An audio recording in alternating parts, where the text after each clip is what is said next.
Bala Shop. Reka nongere mbahe ikaze kuri FR Showbiz. Nk'ibisanzwe nyine ni Fred Rezi, mbonero no kwifuriza aba Islam bose bari mu gisibo cya Ramadan Kalem, babwire ni mukomeze mugire igisibo cyiza kandi mukomeze muryoherwe n'amasengesho murimo umunsi ku munsi. Nukuvuga ngo rero uyu munsi ndabibutsa, ndahera ku nkuru ya MEDDY long time ago.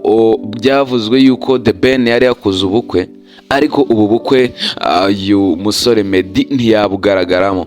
Nyuma yuko rero MEDDY atagaragaye muri ubu bukwe kandi bari bazi ko ari inshuti y'akadasohoka y'uyu The Ben, abantu babyibajijeho baravuga ati what's that, ibi ni ibiki biri kuba. Ariko nyine nyuma yaho nibwo uwo bita The Ben wari washakanye nyine n'uyu Miss Pamela, umukobwa umeze fresh cyane kabisa. She's the one of the beautiful girl in Kigali, ameze neza cyane. Hanyuma rero uyu nguyu MEDDY ntiyaje kugaragara muri uru bukwe bw'uyu nguyu The Ben. Murabizi bwabaye mu minsi mike yashize, nta gihe kinini gishize, ariko kuba ataragaragaye that's not a problem.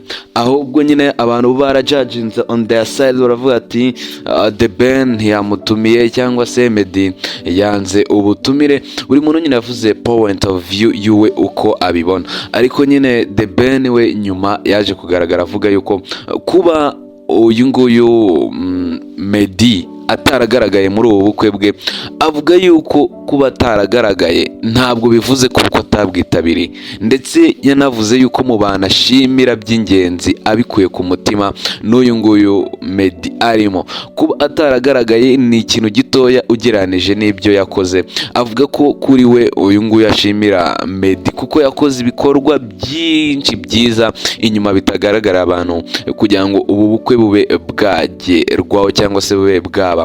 Iyi nkuru rero ntabwo ariyo narinje kuvuga ahangaha kuri FR Showbiz, ahubwo nayo nkuzane inkuru y'uwo bita nyine The Ben na Bruce Melody bamaze iminsi bavugwa. Uyu MEDDY rero nawe yongeye kugaragara arimo abavugaho. MEDDY yabavuzeho ababwira ko ibintu bari gukora atari byiza. Ndaje turebe inkuru irambuye, ariko mbere na mbere ubanza ukore subscribe kugira ngo tujye tugenda tubana umunsi ku munsi, kandi n'akazojya kugira ngo tutazajya ducikwa nyine na update news ziba zigezeho, ziba zigenda zivugwa outside of the world, mu Rwanda, outside of Rwanda, East African, ibintu nyine biba ari fresh cyane. Every day it's about bang, every day it's about news, update news, documentary zimeze fresh cyane. Uyu nguyu rero MEDDY uherutse kugaragara yagiye mu bintu bya gospel cyane, akivuga yuko atakigendera mu by'isi.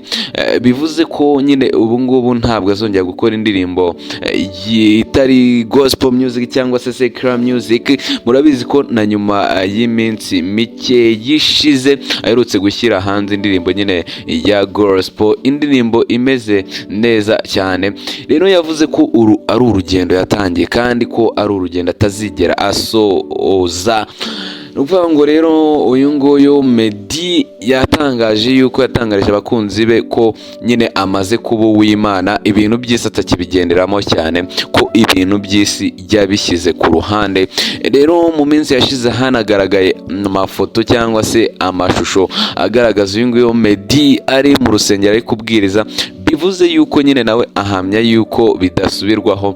Ubu ngubu yatangiye kwiga theology, kuri ubu ngubu mu masomo ari kwiga arimo arakurikirana theology cyangwa se ibigendanye n'iyobokamana, amasomo agendanye n'iyobokamana ategura umuntu kuba umupasiteri. Nyuma yuko rero mu Rwanda hagenda havugwa inkuru nyinshi z'abapasiteri bagaragara ko batarimo bahesha umurimo w'Imana icyubahiro, bagaragara yuko bakora ibikorwa byinshi bitari ibya kinyamwuga cyangwa se bitari ibya Kristo, ariko ku ruhande n'ubundi hari n'abandi nabo bagikora umurimo wabo neza, bagikora umurimo w'Imana.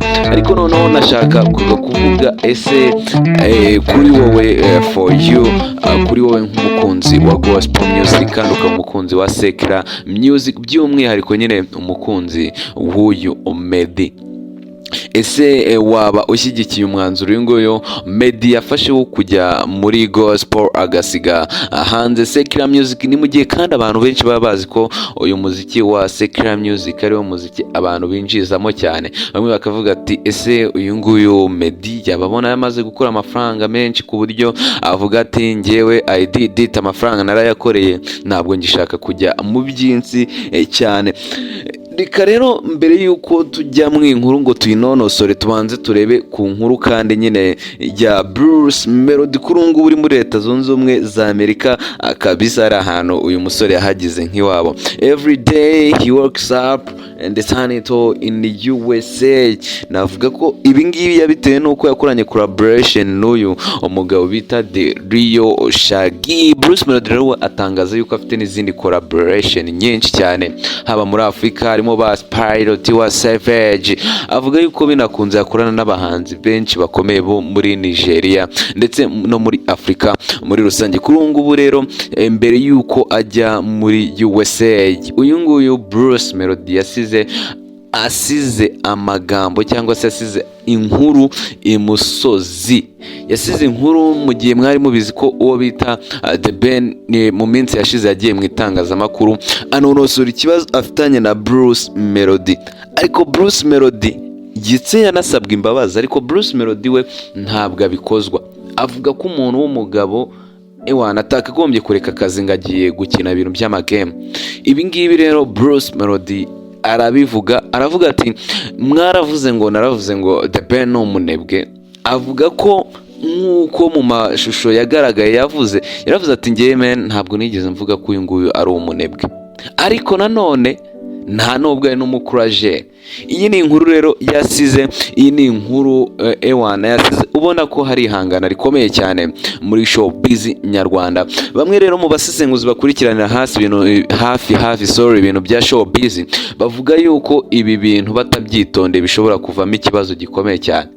Bishobora kuvamo ikibazo bazi ngo bari muri showbiz ariko bikavamo amakimbirane manini cyane magari kandi afite ingaruka yagira ku muziki nyarwanda. Bazi ngo bari muri showbiz ariko nyine bishobora kugira ingaruka ku muziki nyarwanda. Ubwenge ingire cya FR Showbiz, nkwibutse ko wakora subscribe kugira ngo tujye dugenda tubana fresh cyane kandi ukande kukazogera kugira ngo utazajya ucikwa na update news tukugezaho umunsi ku munsi. Shout out, Imana ikomeze ibarinde, ndabakunda cyane.